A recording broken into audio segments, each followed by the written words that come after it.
Okay, bigkasin natin, the Spirit of the Lord. Sa,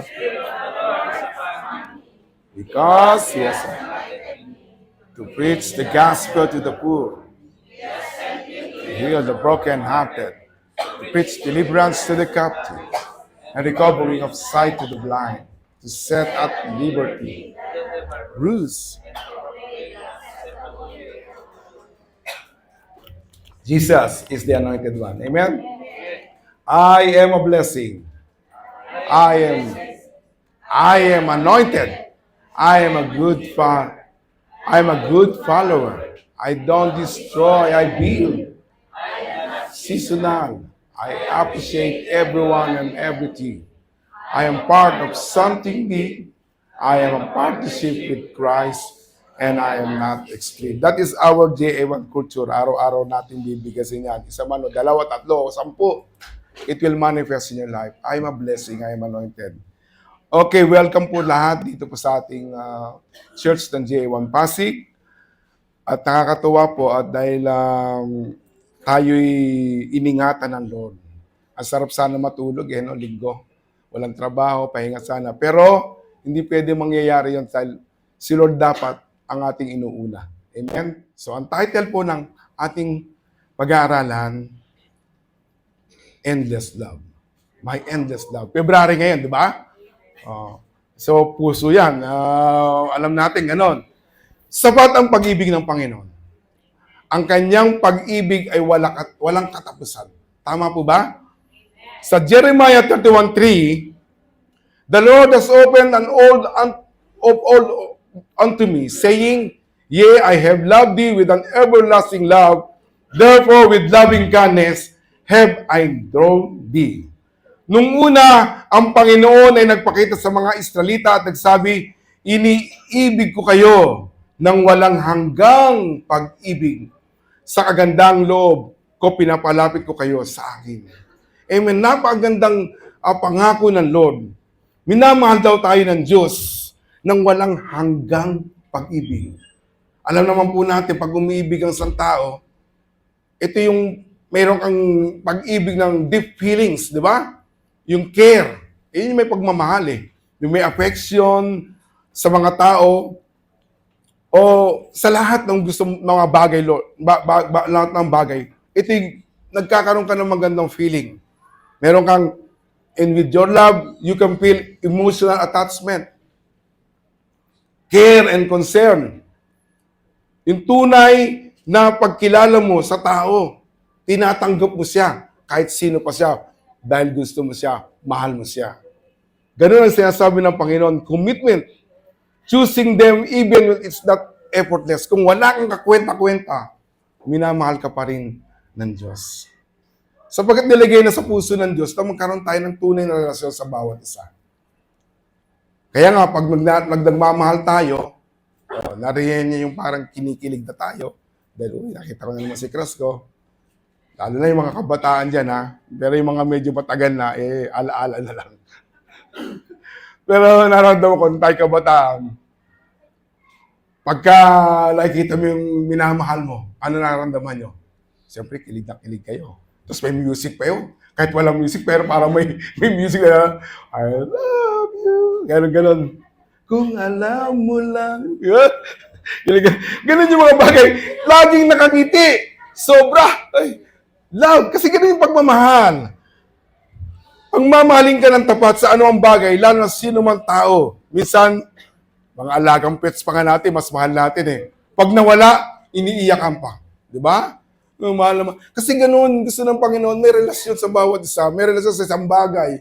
Ikinikare mo, yung love and your commitment. Kaya sinabi ng Panginoon, hindi ka pwede mag-isa, mag-solo. Ang kailangan mo ay magkaroon ng kasama makakatulong mo sa Genesis chapter 2 verse 18. Kaya nga iba rito, may asawa na. Nagmahal sa inyo yan, ng tama. Amen? Ipinapakita dito, tayo ay nilikha para sa isang relasyon. Ang bawat isa ay hindi pwedeng mabuhay na nag-iisa. Lagi siyang may kasama. Amen? Dahil sa pananabik ng ito, ang tao ay madalas nabubuhay ng may pakiramdam. Nararamdaman natin ang pag-ibig. Tama? Amen? Naghahanap ang taong lubos na mga kilala sa kanila, tatanggapin sila at mananatiling tapat. Kaya nga ang may relasyon ay nalalaman mo ito. Kung alam mo may pag-ibig ka, nararamdaman mo yung sinasabi ng Panginoon. Ecclesiastes chapter 3, verse 11. Basahin natin. He had made everything. Sige, basahin nyo.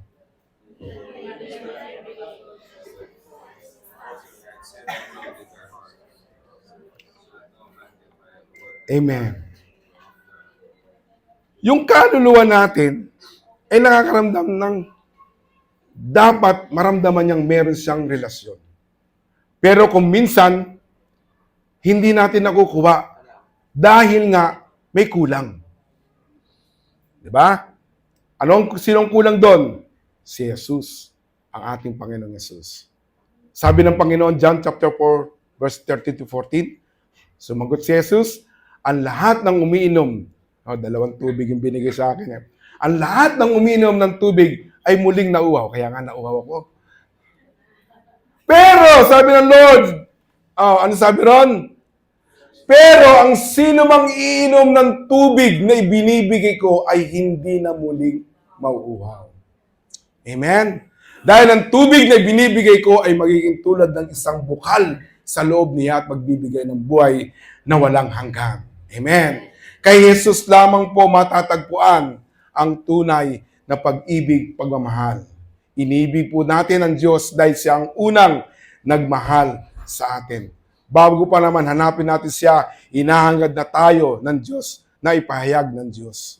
Ipinakikilala, iniibig kita. Kaya nga sabi ng Lord, iniibig kita ng walang hanggang pag-ibig. Ninanais ng Panginoon na malaman mo ang pag-ibig na nagmumula kay Jesus at hindi ka mauuhaw. Your soul will be always fresh. Okay. May mga bagay na pagpapakita sa Biblia, pagtalakay kung paano dinemonstrate ng Lord o pinahayag niya yung kanyang pag-ibig sa kanyang mga tao. Si Hosea at si Gomer. Okay. Ito po si Hosea, isang propeta. Sinabi ng Panginoon sa kanya, Hosea chapter 3 verse 1, umalis ka at makita mong muli ang pagmamahal mo sa iyong asawa kahit nangangalunya siya.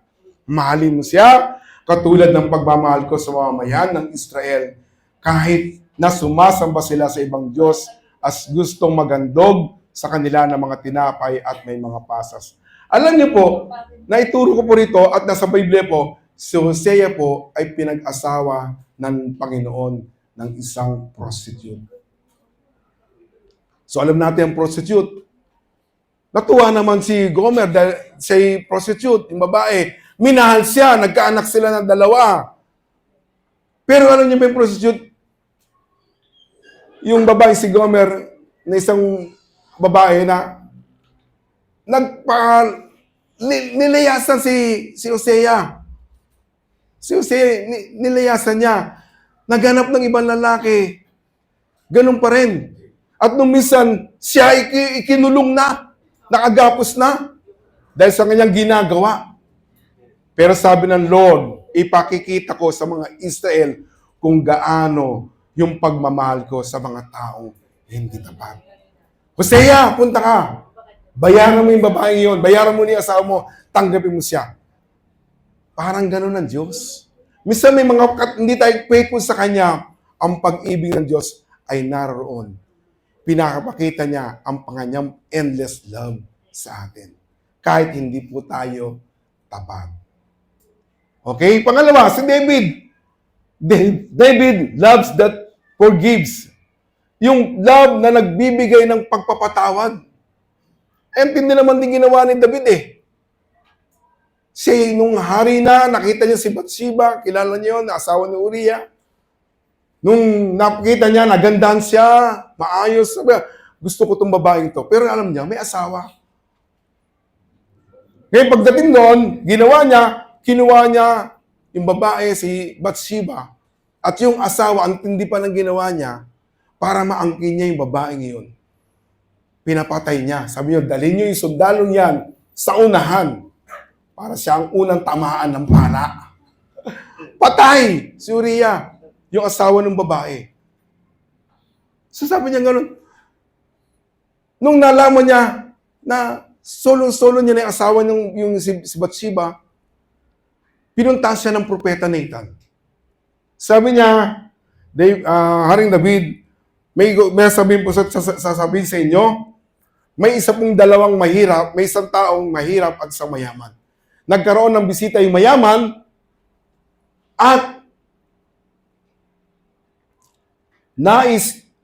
marami siyang baka, marami siyang tupa, pero ang gusto niyang ipaganda ay yung tupa nung mahirap. Yung tupa na yon ay isa lang. Yun lang kayamanan nila. Kaya ang ginawa nun, pinag-utos siya, kinuha niya yung tupa, pinapatay para ipaghanda doon sa bisita ng lalaki. Ba't ginawa niya? Nagalit siya. Ba't niya ginawa yun? Kailangan ipapatayan. Sabi ni Nathan, ikaw yun eh. Kay isa-isang babae ng lalaki yun, kinuha mo. At doon nalungkot si David. Pero hindi po hinayaan dahil yung pag-ibig ng Diyos, pinatawad po siya. Siya nagsabi sa Psalms 51 verse 1, have mercy upon me, O God. Kawa mo ko ayon sa iyong tapat na pagmamahal at ayon sa iyong labis na pagmamalasakit sa akin at lahat ng pagsuway ko ay iyong pawin at ako'y papatawarin. Pinatawad siya ng Lord. Ang laki ng kasalanan niya. Para maangkin lang yung isang tao, pumatay siya, papatay siya. Pero hindi hinayaan ng Lord na si David ay sisihin niya ang kanyang sarili. Ang ginawa niya, humingi ng tawad. Maaaring itakwil ng Diyos si David dahil sa kanyang mabigat na kasalanan ng pangungalo niya at pagpaslang. Sa halip pinatawad, pinanumbalik. Tinanggap pa rin, patuloy na ginamit ng Diyos si David. Ito ay papapakita na ang walang humpay na pag-ibig ng Diyos ay hindi binabaliwala ang kasalanan. Ngunit nag-aalok ng kapatawaran at panunumbalik ang pusong nagsisisi. Kahit nagkamali tayo, nagkamali ka na, babagsak ka pa, bagsak pa yung sarili mo. Wala na, hindi ka na makakaahon. Kailangan lumapit ka lang. Lapit ka, Lord, forgive me. Pero He didn't tolerate sin. Pag nagawa mo yung kamalian na yon, kung maaari, huwag mo nang gawin ulit. Amen? Dahil ang Diyos ay nagpapatawad. Pangatlo, bilisan natin, ha? Peter, love that restores the fallen. Alam niyo si Peter, kilala niyo? Ha? Yung may manok? Si Peter, kitang-kita naman natin, tinatuwa niya eh. Di ba? Tinatuwa niya si Jesus. Ang tapang pa niya, sabi niya, ako'y mamamatay, nagkukunin ako ng mga Hudyo at ako'y papatay. Mamamatay ako pero katong araw buhay ako. Sabi niya, Lord, hindi mangyayari siya. Pagtatanggol kita. Sabi niya, tapang. Pero nung nandoon na, di ba? Alam natin yung story. Ilang beses ay tinakwil? 3 beses. Ayaw ko, hindi ko kilala si Jesus, hindi ko kasama, hanggang nagsisi siya. Maaaring si Peter, actually, nung pagkakamali niya ngayon, nangisda uli siya. Sinabihan na siya na mangingisda siya ng tao, pero bumalik siya sa dati niyang trabaho, sa pag-ugali niya. Kaya ginawa ng Lord, yung pag-ibig niya, ni-restore niya. Kaya nung unang nabuhay si Jesus, ang si Jesus po ay nagpakita kay Simon Peter. Nag-usap sila. Sabi niya, Simon na anak ni Juan, mahal mo ba ako? Nang higit sa pagmamahal nila. Mahal mo ba ako? Yes, Lord. Yabang talaga ni Pedro. Yes, opo, mahal kita. Alam niyo, mahal kita. Hanggang 3 beses sinabi, mahal mo ba ako? Alagaan mo ang aking mga tupo. Opo, mahal na mahal ko po kayo. Sa ginawa nito, na itinanggi ni Pedro si Jesus ang 3 beses, nabigo siya sa sandaling pinakamalaking pagsubok sa buhay niya. Bumagsak siya. Tinatwa niya ang ating Panginoon. Pinagkanulo niya. Ngunit hindi siya itinakwil ni Jesus.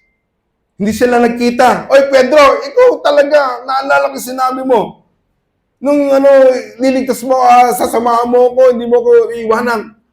Pero, itinakwil mo ko. Hindi gano'n nung nagkita sila ng ating Diyos. Pagkabuhay muli, ibinalik ni Kristo si Pedro at pinagkatiwalaan sa Kanya ang pamumuno. Amen? Kaya naroon yung pagmamahal na ibinibigay ng Diyos sa atin. Kahit tayo, ilang beses nang tumalikod, nawala ng landas, nagsarili, kala kayang mabuhay kung wala ang ating Diyos. At sa muling pagbabalik, muling makikipag-usap ang Diyos sa atin at ipire-restore niya yung kanyang relasyon sa iyo. Amen? Kung minsan nararamdaman natin na, Lord, parang ayaw ko na eh. Naku, wag niyo pong gagawin sa buhay niya. Dahil pag iniwan niyo po na wala po kayo sa Panginoon at naghanap kayo ng mga bagay na pasamantalang ligaya sa buhay, kayo rin po ang mahihirapan. Sa bandang huli, lalapit pa rin kayo sa Lord. Lord, i-restore mo ang aking pag-ibig sa iyo. Ginagawa ng Lord. Lagi nakikipag-usap ang Diyos sa atin. Amen? Lagi siya nagsasalita. Minsan nga, pagka tumataligod ka na nawawala ka na. Biglang may nakikita kang t-shirt sa Lord. Trust in the Lord. Diba? Ay, oo nga, no? Titiwala pala ako sa Lord. Jesus loves you. Paglakad mo, ay, mahal para ako ng Diyos. Ganon ang Diyos mangusap. Okay, sa pagpasabuhay ito, narito ang 4 na paraan sa Biblia na ang bayan ng Diyos ay minahal siya bilang ganti. Okay? Yung pagmamahal, endless love ng Panginoon, sinusuklian o binibigay yung dapat nararapat para sa Diyos. Number 1, mahalin ang Diyos sa pamamagitan ng pagsunod. Napakasimple lang naman. Sumunod ka lang naman eh. Pag may obedience, may blessing. If you love me, keep my commandment, sabi ng Panginoon. Ang pagsunod ay hindi isang pasanin, kundi tugon ng pagmamahal. Amen? Halimbawa tayo, kaya naman natin ginagawang sumunod sa ating mga magulang, sa ating dahil alam natin, mahal natin sila. Amen? Ganon din sa Panginoon. Mamahalin natin siya kung mananatili ang kanyang kautusan sa atin. Number 2, mahalin ng Diyos ng buong puso.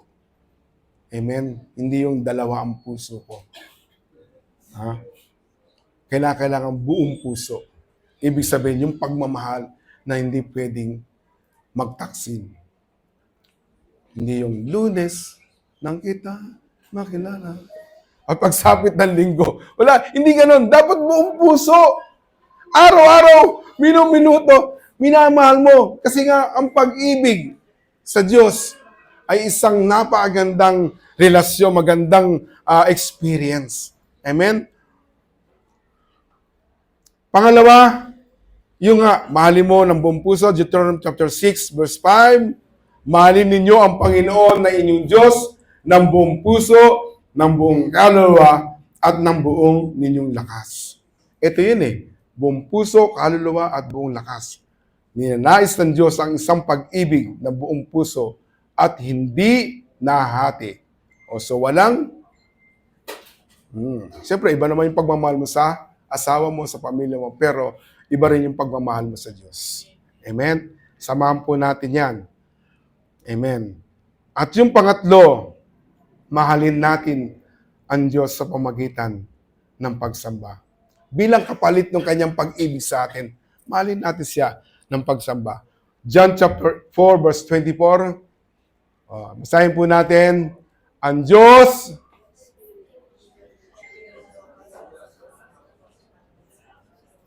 sa pamagitan ng Espiritu at katotohanan. So yung pagsamba sa Panginoon ay isang pagbabalik ng ginawa niya sa atin. Ang tunay na pagsamba ay isang pagpapahayag ng pag-ibig na parangal sa Diyos kung sino siya.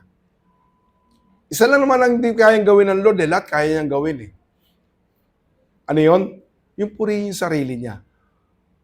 Kaya siya gumawa ng tao, gumawa tayong mga anak niya, para tayo mismo ang magsabing, napakabuti mo, Diyos, pinupuri ka namin, sinasamba sa Espiritu at katotohanan.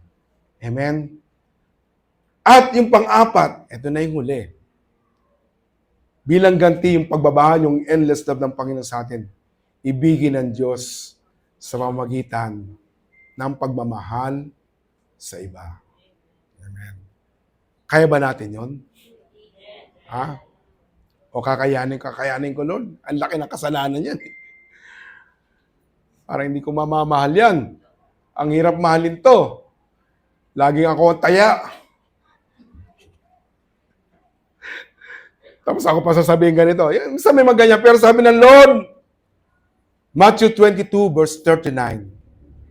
And the second is like unto it, thou shalt love thy neighbor as thyself. Kung paano mo raw minamahal yung katawan mo, mahalin mo rin daw yung mga neighbors mo. Amen? Be a good citizen. Amen? Katulad dito sa 1 John chapter 4 verse 20. If a man say, I love God, parang sabi, mahal ko ang Diyos eh. Pero na-hate naman siya sa brother niya, sa kanyang neighbor. Hindi po yun ang tunay na pagmamahal. Sabi sa'yo, liar ka, sinungaling ka. For he that loveth not his brother whom he hath seen. Kung minamahal mo ang Diyos, ito, sabi sa Tagalog, dahil kung ang kapatid niya mismo ay na nakikita niya ay hindi niya mahal, paano pa kaya ang magagawang mahalin ang Diyos na hindi naman niya nakikita? Tama naman po, di ba? Yung tao nga ito, hindi kitang-kita mo na nga eh.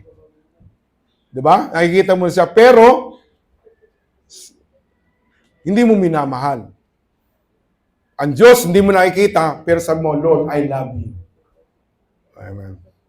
Kaya, sa ating buhay, yung apat na yon na binabanggit bilang pagbibigay ng kanyang endless love sa atin, yung po, tayo po ay, unang-una, ano po yung sabi? Mahalin. Ito po yon.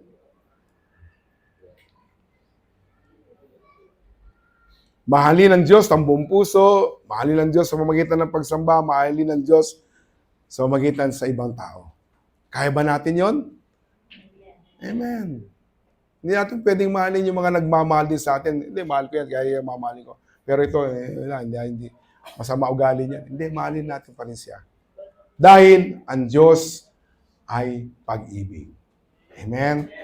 So, ang paghamon po ng Lord, mahalin mo ang Diyos ng buong puso. Dahil sa pagmamahal sa Kanya, hindi ka kailanman matatalo. Amen? Mahalin mo ang Diyos, di ka loser.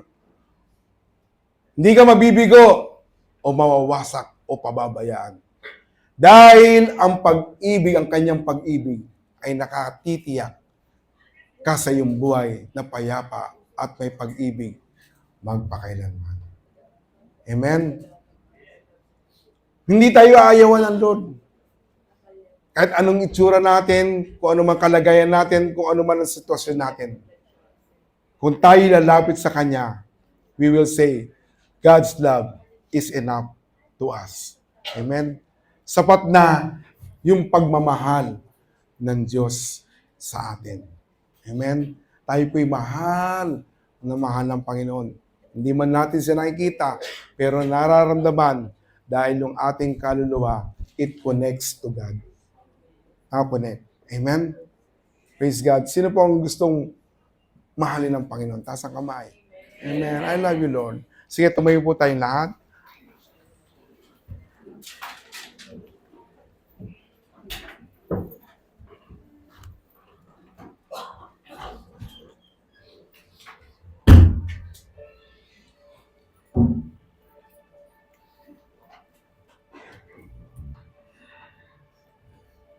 Maring may sa kalagitnaan natin, meron yung hanggang ngayon, sinisisi mo pa rin yung sarili mo sa isang bagay na hindi mo malimutan.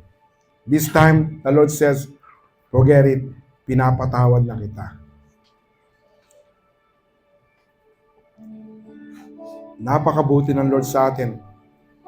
His endless love is enough for us.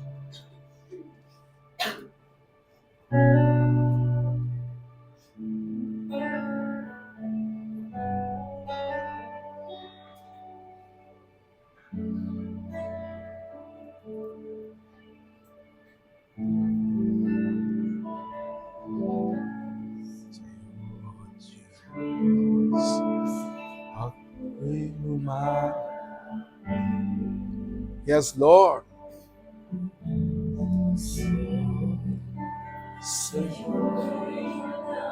Ilang ganti ito'y pagsamba sa Diyos.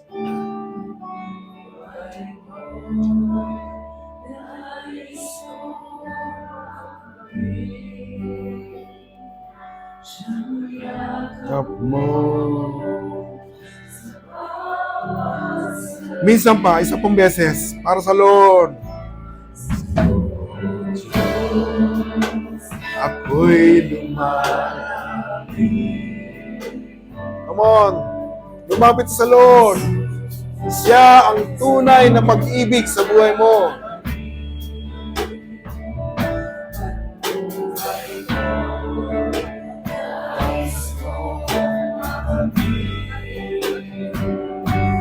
Bangkap mo sa bawat saglit.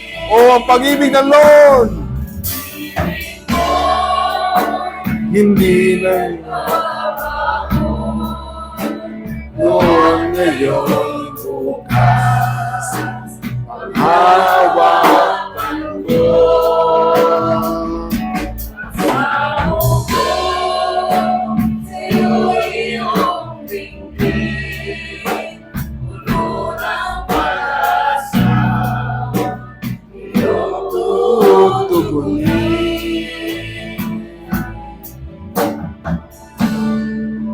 Maring sa gitna, kagalagitna natin, kung sino ka man nakaranas ng rejection, inayawang ka na. Yung mga taong minahal mo, yung mga taong binigyan mo ng pansin, pero sa bandang huli, iniwang ka. This time, the Lord will heal that feelings, your rejection. Tatanggapin ka ng Panginoon. Mamahalin ka ng Panginoon dahil ang Diyos po natin ay Diyos ng pag-ibig. Huwag mo na sisihin ang sarili mo. Nangyari na yan. Naganap na yun. Ngayon ang araw na mararamdaman mo yung pagmamahal ng Diyos ng walang pagsisisi.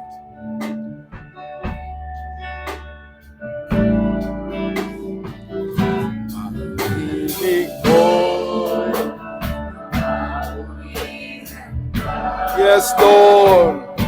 Sa buhay ko, puno ng asal. Bawat saglit, ibog ng puso ko. Ang sambahin, ang tanging alam ko. Itaas mo natin mga kamay. Magpabot tayo sa Panginoon. Yes, Lord, yung mga kamay na yan ay hinahawakan ng Diyos. Kung ikaw ay nanghihina, ngayon ay palalakasin ka ng Panginoon. Kung ikaw ay nalulungkot, paliligayahin ka ng Diyos. Kung ikaw ay nakakaramdam ng bagay na pagsisisi sa oras ito, tinatanggap ka ng Panginoon.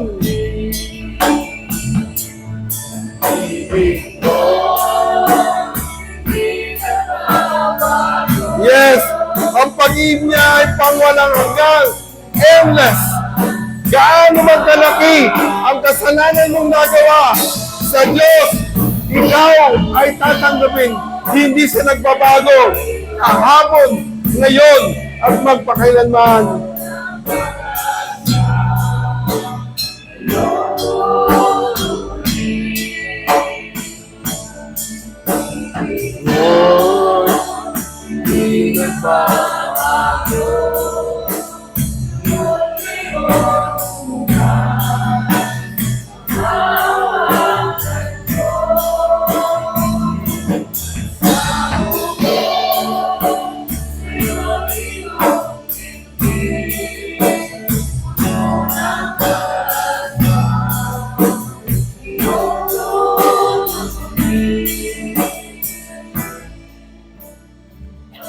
Tayo sumunod sa panalangin ito, bagitin natin, Panginoong Yesus.